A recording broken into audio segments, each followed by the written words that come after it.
Sophie's world, एक दार्शनिक यात्रा। लेखक जस्टिन गार्डर। नमस्कार दोस्तों, और आपका स्वागत है ज्ञान की इस अद्भुत यात्रा में। आज हम एक ऐसी अनूठी किताब के बारे में बात करने वाले हैं जिसने लाखों लोगों को दर्शन शास्त्र की जटिल दुनिया से परिचित कराया है। यह किताब है नॉर्वेजियन लेखक जस्टिन गार्डर की बेमिसाल कृति सोफी का संसार, यानी सोफीज वर्ल्ड। यह सिर्फ एक उपन्यास नहीं बल्कि दर्शन शास्त्र के पूरे इतिहास को एक रोमांचक रहस्य कथा के रूप में प्रस्तुत करने वाली एक मास्टरपीस है। इस वीडियो में हम सोफी के साथ लगभग 30-40 मिनट में ब्रह्मांड के सबसे बड़े रहस्यों और महान दार्शनिकों के विचारों को समझने की कोशिश करेंगे। तो चलिए शुरू करते हैं सोफी की यह दार्शनिक यात्रा।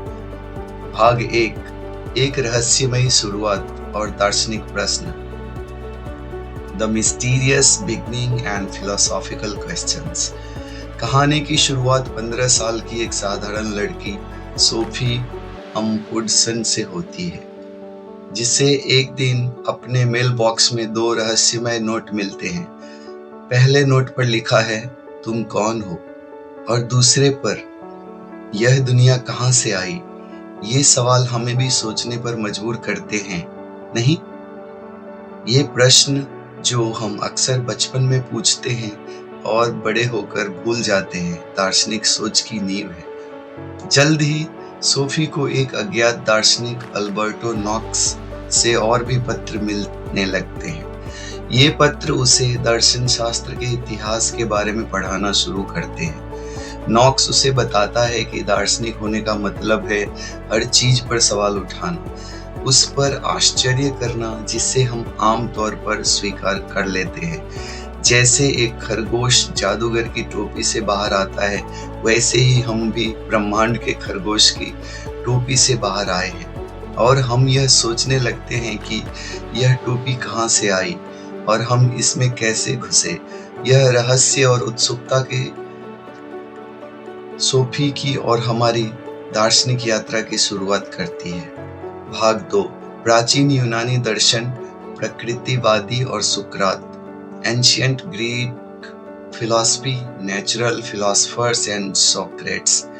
अल्बर्टो नॉक्स सोफी को सबसे पहले प्राचीन यूनानी दार्शनिकों से परिचित कराता है। ये प्रारंभिक दार्शनिक, जिन्हें प्रकृतिवादी कहा जाता है, ब्रह्मांड की मूल सामग्री को समझने की कोशिश करते हैं। थेल्स ने सोचा कि सब कुछ पानी से बना है। अनाक्सीमेंडर ने कहा कि यह अपरिमित से बना है। हेराक्लीटस ने परिवर्तन को ब्रह्मांड का एकमात्र स्थिर सत्य बताया। आप एक ही नदी में 2 बार पैर नहीं रख सकते। परमेनाइड्स ने इसके विपरीत परिवर्तन को भ्रम बताया और कहा कि जो है वह है। फिर आता है सबसे महत्वपूर्ण मोड़, सुकरात। सुकरात ने सवालों को प्रकृति से हटाकर मानव जीवन, नैतिकता और ज्ञान पर केंद्रित किया। वह लोगों से ज्ञान का दिखावा करने वालों को चुनौती देते थे और कहते थे, मैं यह जानता हूँ कि मैं कुछ नहीं जानता। उनका मानना था कि सच्चा ज्ञान आत्मज्ञान से आता है। सोफी सीखती है कि सुकरात ने कभी कुछ लिखा नहीं, बल्कि संवादों के माध्यम से पढ़ाया। अंततः उन्हें एथेंस के युवाओं को भ्रष्ट करने के आरोप में मृत्यु दंड दिया गया और उन्होंने खुशी खुशी जहर का प्याला स्वीकार कर लिया। सुकरात का जीवन और मृत्यु दर्शन शास्त्र में प्रश्न पूछने और सत्य की खोज के महत्व को स्थापित करती है। भाग 3, प्लेटो और अरस्तु, विचार और वास्तविकता। Plato and Aristotle, ideas and reality. सुकरात के शिष्य प्लेटो ने अपने गुरु के विचारों को आगे बढ़ाया और विचारों की दुनिया का सिद्धांत प्रस्तुत किया। प्लेटो के अनुसार इस भौतिक दुनिया में हम जो कुछ भी देखते हैं वह केवल एक छाया है। वास्तविक और पूर्ण सच्चाई विचारों की दुनिया में मौजूद है, जहां हर चीज का एक आदर्श रूप है, जैसे एक आदर्श घोड़ा या एक आदर्श सुंदरता। उन्होंने अपनी प्रसिद्ध गुफा की रूपक कथा के माध्यम से समझाया कि हम मनुष्य उस गुफा में बंधे कैदियों की तरह हैं जो केवल दीवारों पर परछाई देखते हैं और उन्हें ही असली मानते हैं। सच्चा दार्शनिक वही है जो गुफा से बाहर निकलकर वास्तविक सूर्य को देखता है। प्लेटो के शिष्य अरस्तु उनसे अलग थे। अरस्तु अपने गुरु की विचारों की दुनिया की अवधारणा से सहमत नहीं थे।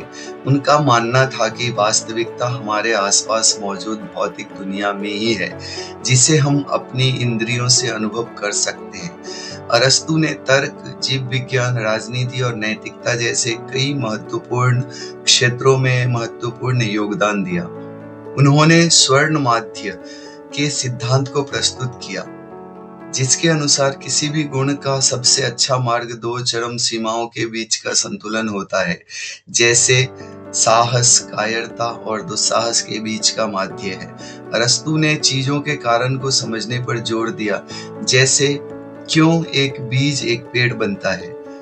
प्लेटो और अरस्तु की ये दो अलग अलग दार्शनिक पद्धतियां, एक विचारों पर केंद्रित, दूसरी अनुभव पर, पश्चिमी दर्शन की नींव बन गई। भाग 4, मध्यकाल और पुनर्जागरण, मिडल एजिस एंड रेनेसेंस। मध्यकाल में ईसाई धर्म का यूरोप पर प्रभुत्व था और दर्शन शास्त्र धर्म शास्त्र के साथ घुल मिल गया।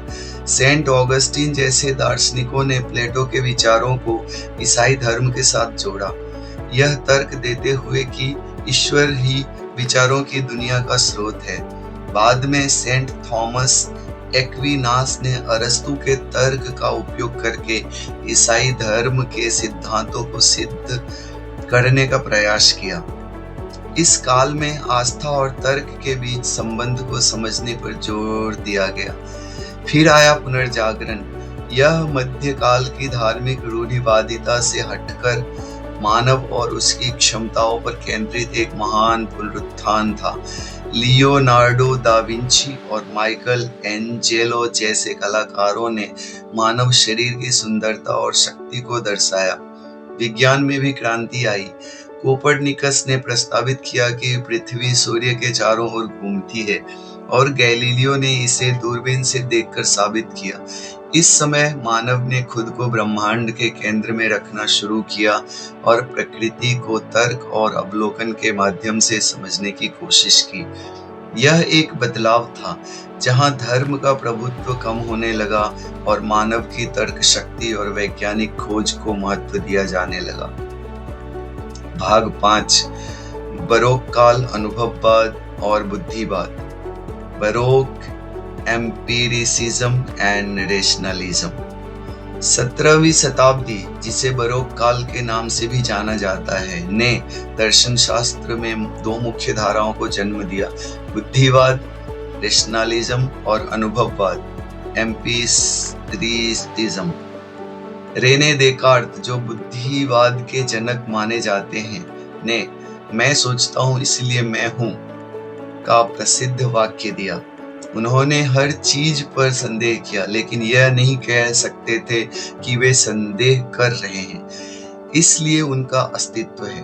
उन्होंने तर्क दिया कि सच्चा ज्ञान केवल तर्क और ज्ञान कारण से आता है, इंद्रियों से नहीं। इसके विपरीत जॉन लॉक जैसे अनुभववादियों का मानना था कि हमारा मन जन्म के समय एक खाली स्लेट की तरह होता है और सभी ज्ञान हमें अनुभव इंद्रियों के माध्यम से प्राप्त होता है। डेविड ह्यूम, एक और अनुभववादी, ने संदेहवाद को चरम पर पहुंचाया। उन्होंने तर्क दिया कि हम कारण और प्रभाव, कॉज एंड इफेक्ट, के बीच अनिवार्य संबंध को कभी नहीं जान सकते। हम केवल यह देखते हैं कि चीजें एक साथ घटित होती है। ह्यूम ने कई दार्शनिक अवधारणाओं पर सवाल उठाए, जिनमें ईश्वर का अस्तित्व और आत्म की निरंतरता शामिल है। इसी काल में स्पिनोजा ने ईश्वर और प्रकृति को एक ही माना, जबकि लाइबनिज ने मोनाड नामक अदृश्य अविभाज्य इकाइयों से बने ब्रह्मांड का सिद्धांत प्रस्तुत किया। इन विचारों ने ज्ञान की प्रकृति, वास्तविकता और मानव मन की सीमाओं पर गहरी बहस छेड़ दी।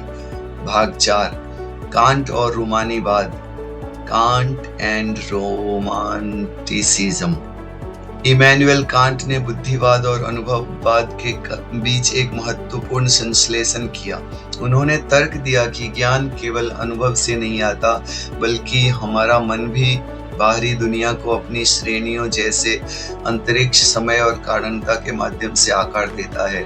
हम चीजों को वैसे नहीं देखते जैसे वे वास्तव में हैं, बल्कि वैसे देखते हैं जैसी वे हमारे दिमाग में दिखाई देती है। कांट ने नैतिकता पर भी महत्वपूर्ण योगदान दिया, जिसमें श्रेणीबद्ध आदेश शामिल है, जिसके अनुसार आपको हमेशा ऐसे कार्य करना चाहिए जो सार्वभौमिक नियम बन सके। इसके बाद आया रूमानीवाद, जो तर्क और कारण पर बहुत अधिक जोर देने के खिलाफ एक प्रतिक्रिया थी। रूमानीवादी कलाकारों और दार्शनिकों ने भावनाओं, प्रकृति, कला और व्यक्तिगत अनुभव के महत्व पर जोर दिया। वे दुनिया को केवल तर्क से नहीं, बल्कि भावना और अंतर्ज्ञान से भी समझना चाहते थे। इस खंड में हेगेल का भी परिचय होता है, जिन्होंने इतिहास को विचारों के गतिशील विकास के रूप में, और फिर किरकेगार्ड आते हैं, जिन्हें अस्तित्ववाद का जनक माना जाता है। उन्होंने व्यक्ति की स्वतंत्रता, पसंद और अस्तित्व के अकेलेपन पर जोर दिया। उनका मानना था कि हमें अपने जीवन की अर्थ खुद बनाना होगा, बिना किसी बाहरी नैतिक संहिता के। भाग 7, मार्क्स, डार्विन, फ्रायड और अस्तित्ववाद। 19वीं और 20वीं शताब्दी ने दर्शन शास्त्र में कुछ और क्रांतिकारी बदलाव देखे। कार्ल मार्क्स ने समाज और अर्थव्यवस्था पर ध्यान केंद्रित किया। उन्होंने तर्क दिया कि इतिहास वर्ग संघर्षों का इतिहास है, और पूंजीवाद अंततः सर्वहारा क्रांति को जन्म दिया। उनके विचारों ने साम्यवाद और समाजवाद को जन्म दिया। चार्ल्स डार्विन की विकास के सिद्धांत ने धार्मिक और दार्शनिक विचारों को हिला दिया। उनका मानना था कि प्रजातियां प्राकृतिक चयन के माध्यम से विकसित होती हैं, न कि किसी दैवीय हस्तक्षेप से। इसने ब्रह्मांड में मानव के स्थान पर फिर से विचार करने पर मजबूर किया। सिगमंड फ्रायड ने मनोविज्ञान में क्रांति ला दी। उन्होंने अचेतन मन की अवधारणा प्रस्तुत की और तर्क दिया कि हमारी कई क्रियाएं और विचार हमारी चेतन इच्छा से नहीं है, बल्कि अचेतन प्रेरणाओं से नियंत्रित होते हैं। और अंत में अस्तित्ववाद आता है, जिसमें सार्त्र और अल्बर्ट कामू जैसे दार्शनिक शामिल हैं। अस्तित्ववादियों का मानना है कि अस्तित्व सार से पहले है। इसका मतलब है कि हमारा कोई पूर्व निर्धारित उद्देश्य या सार नहीं होता। हमें पहले अस्तित्व में आना होता है और फिर अपनी पसंद और कर्मों से अपना सार खुद बनाना होता है। वे जीवन के बेतुकेपन को स्वीकार करते हुए भी अर्थ खोजने पर जोर देते हैं। निष्कर्ष और सोफी की अपनी जागृति। Conclusion and Sophie's own awakening. Sophie का संसार न केवल दर्शन शास्त्र का एक व्यापक सर्वेक्षण है, बल्कि यह एक रहस्यमय कहानी भी है, जो हमें सोचने पर मजबूर करती है कि वास्तविकता क्या है। क्या सोफी और अल्बर्टो नॉक्स केवल एक कहानी के पात्र हैं, या उनका भी कोई वास्तविक अस्तित्व है? यह पुस्तक दर्शन शास्त्र को केवल शुष्क सिद्धांतों का संग्रह नहीं मानती, बल्कि इसे जीवन के सबसे बड़े प्रश्नों का अन्वेषण मानती है। यह हमें सिखाती है कि दार्शनिक को होना कोई उपाधि नहीं, बल्कि एक जीवन शैली है। एक ऐसी जीवन शैली जहां हम हर चीज पर सवाल उठाते हैं, आश्चर्य करते हैं और अपने अस्तित्व के अर्थ की तलाश करते हैं। जस्टिन गार्डन ने इस किताब के माध्यम से दर्शन शास्त्र को इतना सुलभ और रोमांचक बना दिया है कि यह हर उम्र के पाठक को आकर्षित करती है। हमें उम्मीद है कि इस यात्रा ने आपको सोफी का संसार की अद्भुत दुनिया और दर्शन शास्त्र के इतिहास की एक झलक दी होगी। अगर आपको यह वीडियो पसंद आया तो इसे लाइक करें, अपने दोस्तों के साथ शेयर करें और हमारे चैनल को सब्सक्राइब करना न भूलें। आपकी राय और सुझाव हमें कमेंट सेक्शन में जरूर बताएं। मिलते हैं अगले वीडियो में, तब तक के लिए धन्यवाद और ज्ञान की खोज जारी रखें। Thank you.